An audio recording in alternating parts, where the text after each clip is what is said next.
Okay जी, पिछले video के अंदर हमने इन्फ्लेमेशन का एक ओवरव्यू किया और आई होप कि आपको चीज़ें समझ आ गई होंगी। अब बेसिकली हम इन्फ्लेमेशन को प्रॉपर वे में स्टार्ट करेंगे और बारी बारी देखते जाएंगे कि इन्फ्लेमेशन कैसे हो रही है और इसके क्या सीक्वेंस वाइज स्टेप्स हैं। ठीक है, अच्छा, अब इन्फ्लेमेशन को स्टार्ट करने से पहले मैं एक चीज़ बताती हूँ कि इन्फ्लेमेशन के ना स्पेसिफिक साइंस हैं और उन साइंस को हम क्या कहते हैं, कार्डिनल साइंस कहते हैं। उनको हम क्या कहते हैं, कार्डिनल साइंस कहते हैं। मैं आपको एक पिक्चर शेयर कर दूंगी ग्रुप के अंदर जिसमें आप इसको बहुत अच्छी तरह से देख सकेंगे। ठीक है, अब ये जो कार्डिनल साइन है इसमें टोटल हमारे पास ना 5 साइन इन्वॉल्व है, जिसमें से पहले 4 साइन जो हैं वो एक साइंटिस्ट ने दिए जिसका नाम क्या है, उसका नाम था सेल्सियस। ठीक है, और 2000 साल पहले तकरीबन वो कहते हैं कि इस सेल्सियस ने ये 4 साइन एक्सप्लेन कर दिए थे कि जब इन्फ्लेमेशन होगी तो पेशेंट की जो इन्फ्लेमेशन वाली साइट है वहां पे आपको ये 4 चीजें नजर आएंगी। 4 चीजें कौन सी नजर आती हैं? एक तो वो जो एरिया है वो हीट अप हुआ होता है, क्योंकि आपको पता है कि मेरी उंगली सूजी भी होगी यहाँ से, तो अगर मैं इसको हाथ लगाऊंगी तो ये गर्म होगा। ठीक है, हीट अप होता है ये एरिया। दूसरी बात है,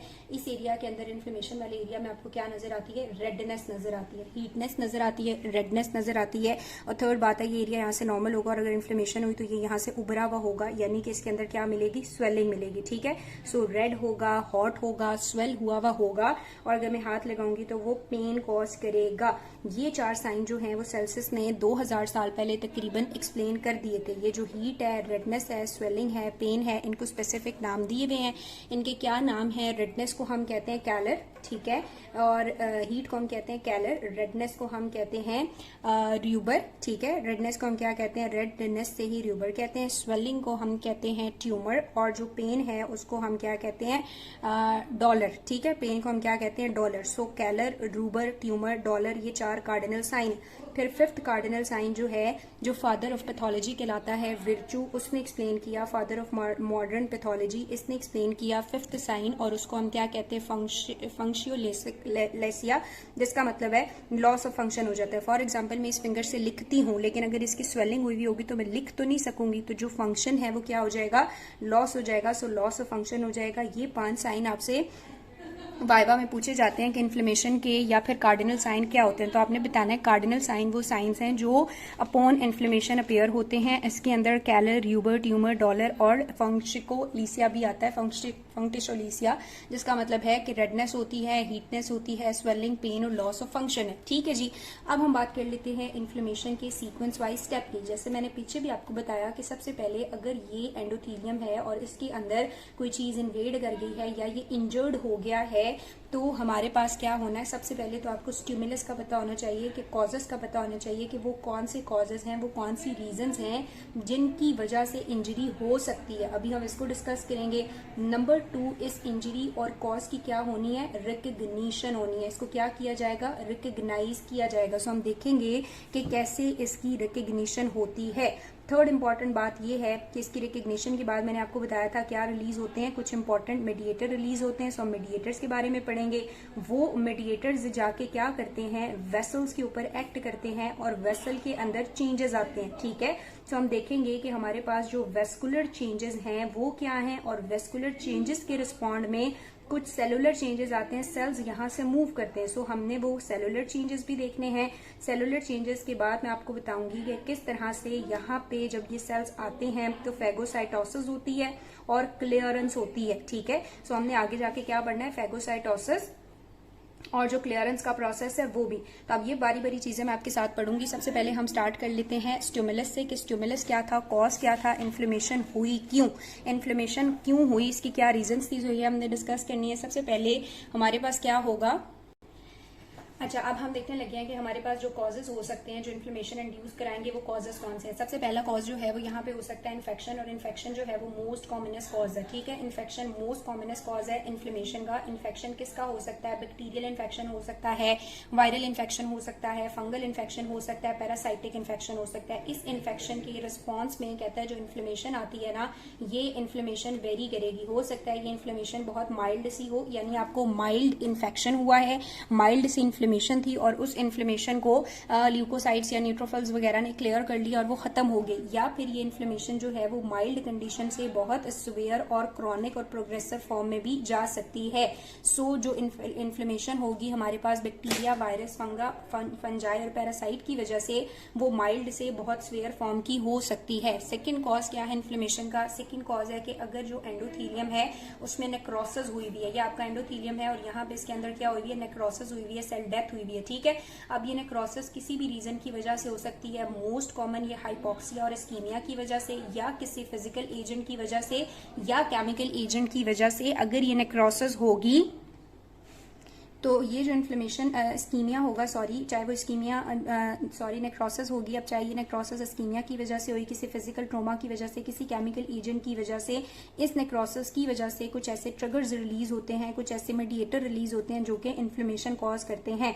सो इन्फ्लेमेशन का एक इंपॉर्टेंट कॉज नेक्रोसिस भी हो सकता है। थर्ड बात वो कहता है कि हमारे पास कोई फॉरेन बॉडीज हैं और वो आकर क्या कर रही हैं, सेल्स को या एंडोथीलियम को बार बार इरिटेट कर रही हैं, जैसे कोई डस्ट पार्टिकल हो गया या फिर हमारे पास स्प्लिंटर्स हो गए या फिर सूचर्स वगैरह हो गए, तो ये भी एंडोथीलियम को इरिटेट करके वहां पे क्या कॉज कर सकती हैं, इन्फ्लेमेशन कॉज कर सकती हैं। फॉरेन बॉडीज भी हो सकती हैं और कुछ एंडोजीनियस सब्सटेंसेस भी हो सकते हैं, जैसे कि हमारे पास कोई क्रिस्टल्स हो गए, यूरेट क्रिस्टल्स हो गए या कोलेस्ट्रॉल क्रिस्टल्स वगैरह, ठीक है जी। इसके अलावा वो कहता है हमारा जो इम्यून रिस्पॉन्स है ना, इम्यून सिस्टम है, इम्यून रिएक्शन की रिस्पॉन्स में भी बहुत ज्यादा इन्फ्लेमेशन होती है। इम्यून रिएक्शन फॉर एग्जाम्पल कौन सा, ऑटो इम्यून रिस्पॉन्स या हाइपर सेंसिटिविटी। इसमें क्या होगा कि ऑटो इम्यून में एंटीबॉडी बनती है आपकी अपनी एंटीजन के अगेंस्ट, वो अपनी एंटीजन को जाकर अटैक करती है और जहां पे अटैक करती है उसको इंजर्ड कर देती है और इस इंजरी की वजह से क्या होना शुरू हो जाती है, इन्फ्लेमेशन। सो इन्फ्लेमेशन के हमने 4 कॉजेज दे दी, इधर इन्फेक्शन होगा, नेक्रोसिस होगी, कोई फॉरेन बॉडी इन्वेजन है जैसे कि कोई प्लूटन वगैरह है, या फिर इम्यून सिस्टम आपका एक्टिव हुआ है, ज्यादा ओवर एक्टिव है, ऑटो इम्यूनिटी है, तो ऑटो इम्यूनिटी की वजह से जो इन्फ्लेमेशन है वो काफी प्रोलॉन्ग होती है, ठीक है, क्योंकि कोई फॉरेन एजेंट तो है नहीं जिसको रिमूव कर देगी बॉडी, फैगोसाइटोस कर देगी, ये तो अपने सिस्टम की गलती है, तो ये इन्फ्लेमेशन काफी ज्यादा प्रोलॉन्ग होगी। अब अच्छा, अब हमारे पास ना इंजरी हो गई और स्टिमुलस की बात हमने कर ली। ये जो हमारे पास एंडोथीलियम है इनके अंदर कोई आ गया हुआ फॉरेन एजेंट, या फिर इसके अंदर ना एंडोथीलियम के अंदर इंजरी हुई हुई और ब्रेक डाउन प्रोडक्ट्स पड़े हुए हैं, सेल खुद ही टूट गया, तो नेक्स्ट चीज ये है कि इसको रिकग्नाइज कौन करेगा। इसकी रिकग्निशन के लिए हमारे पास क्या होना चाहिए, हमारे पास जो इंजरी हुई थी वो किसकी वजह से हुई है, या तो माइक्रोब्स की वजह से हो गई, माइक्रोब्स की वजह से वहां पे माइक्रोब्स आए हुए हैं, डैमेज हो गया, या दूसरी बात है कि जो एंडोथीलियम है वो इंजर्ड पड़ा हुआ है, तो इस एंडोथीलियम इंजर्ड को और माइक्रोब को रिकग्नाइज करने के लिए कौन है, रिकग्निशन जो है वो इन्फ्लेमेशन का सबसे पहला स्टेप है, फर्स्ट स्टेप है। वो कहता है फर्स्ट स्टेप जो है वो होगा डिफरेंट तरह के रिसेप्टर्स के थ्रू, ठीक है। एक बात वो कहता है कि हमारे पास रिसेप्टर्स हैं और उन रिसेप्टर्स को हम क्या कहते हैं, टूल लाइक रिसेप्टर। इन्हें इसलिए कहते हैं कि इनको टूल जीन के ऊपर पाया गया, तो ये टूल लाइक रिसेप्टर हैं। ये टूल लाइक रिसेप्टर जो हैं ये फैगोसाइटेड डेंड्राइटिक और दूसरे सेल्स की सरफेस पे होते हैं, ठीक है। ये टूल लाइक रिसेप्टर जो हैं ये एंडोथीलियल सेल की सरफेस पे भी होते हैं, और दूसरी बात वो कहता है कि ये एंडोजोम के अंदर भी पड़े हुए होते हैं, ठीक है। सो ये टूल लाइक रिसेप्टर्स क्या करेंगे, ये सरफेस माइक्रोब को भी रिकग्नाइज कर लेंगे, और दूसरी बात है कि अगर कोई माइक्रोब इंजेस्टेड फॉर्म में है तो इंजेस्टेड माइक्रोब को भी रिकग्नाइज करेंगे। मैं अभी बुक से आपको इसकी डायग्राम दिखाती हूँ। सो रिकग्निशन के लिए सबसे पहले कौन आ गए, टूल लाइक रिसेप्टर आ गए। ये टूल लाइक रिसेप्टर मेम्ब्रेन की सरफेस पे भी होते हैं ताकि ये जो इन्वेडिंग माइक्रोब है उसको रिकग्नाइज कर सकें, और एंडोजोम के अंदर भी होते हैं ताकि अगर माइक्रोब इंजेस्ट हो गया है तो फिर उसको भी पहचान सकें। जब ये उसको रिकग्नाइज करते हैं तो किस तरह से रिकग्नाइज करते हैं, वो कहता है माइक्रोब्स का ना एक स्पेसिफिक पैटर्न होता है। ये एक माइक्रोब है तो इसका एक स्पेसिफिक पैटर्न होता है जिसे हम कहते हैं पैथोजन एसोसिएटेड मॉलिक्यूलर पैटर्न, और इसका नाम पैम्स भी है, ठीक है। पैथोजन एसोसिएटेड मॉलिक्यूलर पैटर्न, उसके थ्रू जो है वो टूल लाइक रिसेप्टर, पैम्स के थ्रू टूल लाइक रिसेप्टर्स क्या करेंगे, रिकग्नाइज कर लेंगे माइक्रोब को, और माइक्रोब को रिकग्नाइज करने के बाद ये स्टिमुलेट करेंगे सेवरल प्रोटीन की प्रोडक्शन को, ठीक है। सेवरल प्रोटीन की प्रोडक्शन को स्टिमुलेट करेंगे और वो प्रोटीन सिक्रीटरी भी होंगे और साइटोकाइंस भी होंगे। अब वो जो साइटोकाइंस हैं वो जाके वेसल्स के ऊपर एक्ट करेंगे और इन्फ्लेमेशन कॉज करेंगे। यूं हमारे पास रिकग्निशन के बाद इन्फ्लेमेशन के लिए कंडीशन सेट होती है। क्या हुआ, कोई भी माइक्रोब आया, उस माइक्रोब को रिकग्नाइज किया टूल लाइक रिसेप्टर ने with the help of these patterns, जिन्हें हम पैथोजन एसोसिएटेड मॉलिक्यूलर पैटर्न्स कहते हैं। टूल लाइक रिसेप्टर ने प्रोटीन की सिंथेसिस को इनहेंस किया, और प्रोटीन्स में कौन सिंथेसाइज होता है, साइटोकाइन, और साइटोकाइन जाके क्या करता है, इन्फ्लेमेशन कॉज करता है। सो एक रिसेप्टर जो है वो टूल लाइक रिसेप्टर होते हैं जिन्होंने माइक्रोब को रिकग्नाइज किया। तो हमारे पास जो स्टिमुलस था ना, या जो भी रीजन थी इन्फ्लेमेशन के लिए, वो दो तरह की थी। या तो हमने कहा कि माइक्रोबल इन्वेजन हुई भी होगी, या दूसरी बात हमने कहा एंडोथेलियल इंजरी होगी। तो माइक्रोब को टूल लाइक रिसेप्टर ने with the help of PAMPs जो है वो रिकग्नाइज कर लिया, और पैम्प्स के थ्रू रिकग्नाइज करने के बाद साइटोकाइन की प्रोडक्शन को इनहेंस करके इन्फ्लेमेशन के लिए कंडीशन सेट कर दी। अब ये जो इंजर्ड एरियाज हैं, इन इंजर्ड एरियाज को कौन रिकग्नाइज करेगा, इनके लिए होते हैं साइटोसोलिक सेंसर्स वगैरह, ठीक है, जो सेल के पास होते हैं। सो ये साइटोसोलिक सेंसर्स होते हैं जो कि क्या करेंगे, अगर सेल के अंदर कहीं पे इंजरी हुई हुई है तो उस इंजरी को ये रिकग्नाइज करेंगे। अब ये जो साइटोसोलिक रिसेप्टर्स है, ये किस पैटर्न के थ्रू उसको रिकग्नाइज करते हैं, जो भी यहाँ पे इंजर्ड होगा, इधर राइबोसोम है या डीएनए है, या फिर पोटेशियम के लेवल्स डिस्टर्ब हुए हुए हैं, या बहुत ज्यादा हीमोग्लोबिन रिलीज हो रहा है, यूरिक एसिड का ब्रेकडाउन ज्यादा है, तो वो उनके भी पैटर्न होते हैं जिन्हें हम कहते हैं डैमेज एसोसिएटेड मॉलिक्यूलर पैटर्न। यानी इसके पैम्प्स थे तो इसके डैम्स होते हैं। इन डैम्स के थ्रू साइटोसोलिक रिसेप्टर्स या सेंसर्स इनको सेंस कर लेते हैं और क्या करते हैं, एक्टिवेट कर देते हैं साइटोसोलिक इन्फ्लाजोम को, स्टार्ट कर देते हैं या उसको एक्टिवेट करते हैं साइटोसोलिक इन्फ्लाजोम को। साइटोसोलिक इन्फ्लाजोम आगे से बनाता है इंटरल्यूकिन 1, और इंटरल्यूकिन 1 क्या कॉज करता है, बहुत सारी इन्फ्लेमेशन कॉज करता है। वो कहता है एक बीमारी होती है किसी पेशेंट को जिसको हम कहते हैं auto inflammatory syndrome. Auto inflammatory syndrome, उसमें इन्फ्लेमेशन बहुत ज्यादा हो रही होती है, शायद इसलिए ज्यादा हो रही होती है कि इंटरल्यूकिन 1 बहुत ज्यादा है। तो अगर हम उस पेशेंट को इंटरल्यूकिन 1 एंटागनिस्ट देते हैं तो हम उसको समहाउ ट्रीट कर लेते हैं। ठीक है जी।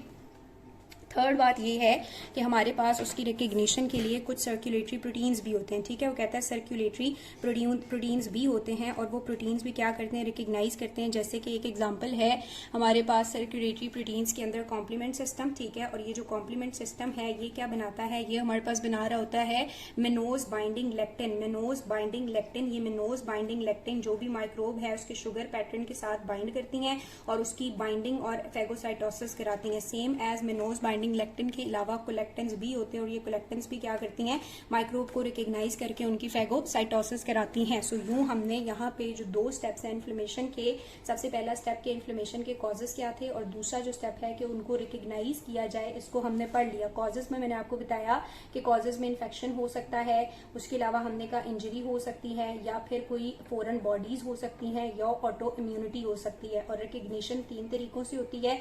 टूल लाइक रिसेप्टर होते हैं जो रिकग्नाइज करते हैं माइक्रोब को सरफेस के ऊपर भी और एंडोसोम के अंदर भी, और एक्टिवेट होने के बाद ये साइटोकाइंस बनाते हैं, वो साइटोकाइंस इन्फ्लेमेशन कॉज करते हैं। दूसरी बात ये है कि हमारे पास साइटोसोलिक रिसेप्टर हो सकते हैं जो कि डैम्स के थ्रू डैमेज पैटर्न्स को रिकग्नाइज करते हैं और इन्फ्लाजोम को एक्टिवेट करके इंटरल्यूकिन 1 बना के इन्फ्लेमेशन के लिए कंडीशन सेट करते हैं। और थर्ड बात ये है कि सर्कुलेटिंग प्रोटीन्स भी हो सकते हैं, जैसे कि कॉम्प्लीमेंट सिस्टम की प्रोटीन्स, और उनमें हमने कहा मेनोज बाइंडिंग प्रोटीन होगा या फिर कलेक्टेंस होगा, और ये क्या करेंगे, ये माइक्रोब के साथ बाइंड करके उनकी फेगोसाइटोसिस वगैरह को इनहेंस करेंगे। अब नेक्स्ट चीज आती है हमारे पास कि इन्होंने क्या रिलीज करने हैं, मेडिएटर रिलीज करने हैं। ठीक है, इनके मेडिएटर रिलीज हो गए ना, जैसे टू लाइक रिसेप्टर से क्या आया, साइटोकाइन आए, और जो साइटोसोलिक रिसेप्टर है उनसे इंटरल्यूकिन वगैरह आया, तो ये मेडिएटर्स जाएंगे और वेसल के ऊपर एक्ट करेंगे। मेडिएटर को हम इन्फ्लेमेशन के बाद डिस्कस करेंगे। ठीक है, अब हम अगली बात पे आएंगे कि मेडिएटर जा रहे हैं और वेसल के ऊपर एक्ट कर रहे हैं,